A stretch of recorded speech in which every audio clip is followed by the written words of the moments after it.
Hi everyone, welcome to my channel. ఈరోజు మనం సొరకాయ అప్పాలు, సొరకాయ గారెలు అంటారండి. సొరకాయ గారెలు చేసుకుందాం. ముందుగా ఒక పెద్ద పళ్ళెం తీసుకొని 1 కప్పు సొరకాయ తురుము వేసుకుందాం. దీంట్లోకి 1 కప్పు బియ్యం పిండి,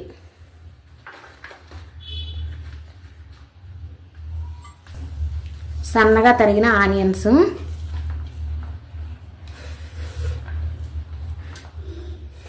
ఇక ఆనియన్స్ ఇలా వేసుకోవడం ఇష్టం లేకపోతే మిక్సీ పట్టేసి వేసుకోండి.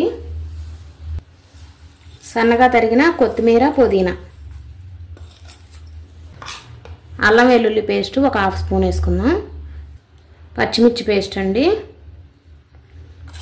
ముక్కలు వేస్తే పిల్లలు ఉంటే వేరేస్తారు కదండి ముక్కలు, ఇలా అయితే వేరకుండా శుభ్రంగా తినేస్తారు. నేనైతే ఒక 2 స్పూన్లు వేసి కొంచెం వేసాను. మీ కారానికి తగ్గట్టు మీరు వేసుకోండి. ఉప్పు అండి, మీ టేస్ట్కి తగ్గట్టు ఉప్పు వేసుకోండి. నువ్వులండి, మీకు వద్దంటే స్కిప్ చేసేయండి, కానీ వేసుకుంటే బాగుంటాయి. నేనైతే 1 స్పూనున్నర నువ్వులు వేసాను. ఇప్పుడు పిండిలో ఇదంతా కలిసేలా కలుపుకుందాము.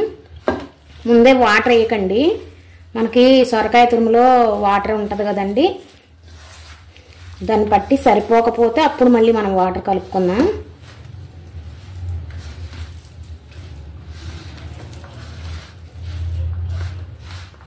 ఇప్పుడు కొంచెం వాటర్ వేసుకుందాం.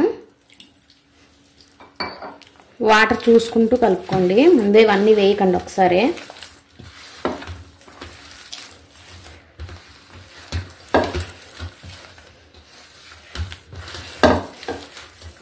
సొరకాయతో మనం కూర అలా చేసి పెడితే పిల్లలు తింటారు కదండి, ఇలా చేస్తే బాగా తింటారు.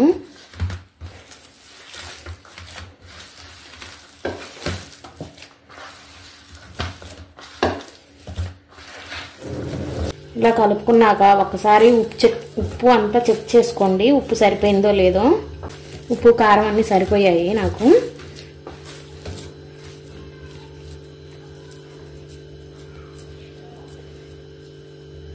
ఇలా ఉండాలి.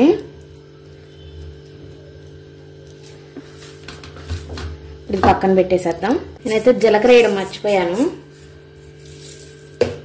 కొంచెం 1/2 స్పూన్ జీలకర్ర కూడా వేసుకొని కలుపుకుందాం. ఒక బాండీలో డీప్ ఫ్రైకి సరిపడా ఆయిల్ పెట్టుకుందాము. ఇది హీట్ అయ్యే వరకు వెయిట్ చేయాలి. ఇప్పుడు ముందుగా ఓ తడి క్లాత్ తీసుకొని దానిపైన గారెలు చేసి వేసుకుని నీళ్ళు తీసుకొని చేయి తడి చేసుకొని ఇలా చిన్న చిన్న ఉండలు చేసుకొని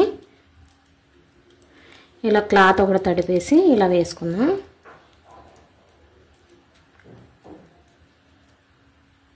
ఇది కావాలంటే ఇంకొంచెం మందం కంటే ఇలా ఉంటే బాగుంటుందండి. చూడండి, థిక్నెస్ ఇలా ఉండాలి. ఒక్కొక్క గారె నూనెలో వేసుకుందాం.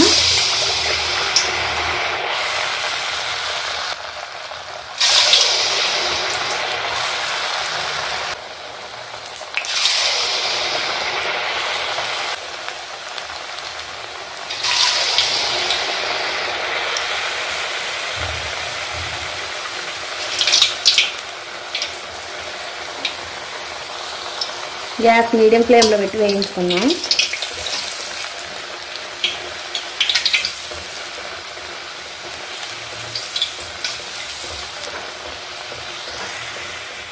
కారిపోయాయండి. ఇవన్నీ ఇలా గోల్డ్ కలర్ వస్తే తీసేయచ్చు.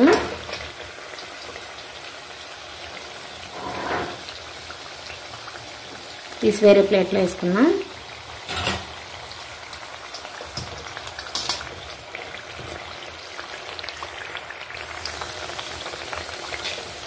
ఇలాగే అన్నీ చేసి మీడియం ఫ్లేమ్లో పెట్టుకొని కాల్చుకోవాలి, అప్పుడే లోపల వరకు వేగుతాయి. వేగిపోయాయండి, ఇప్పుడు తీసేద్దాం.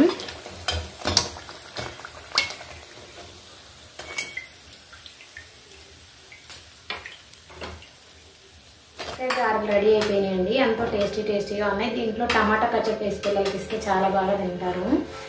కొంచెం కూడా ఆయిల్ అంటలేదండి అస్సలు, డీప్ ఫ్రై చేసినా కూడా ఆయిల్ పట్టలేదు అస్సలు. మీరు కూడా ఒకసారి ట్రై చేయండి. మీరు ట్రై చేసి ఎలా వచ్చిందో నాకు కామెంట్స్లో చెప్పండి. Please subscribe.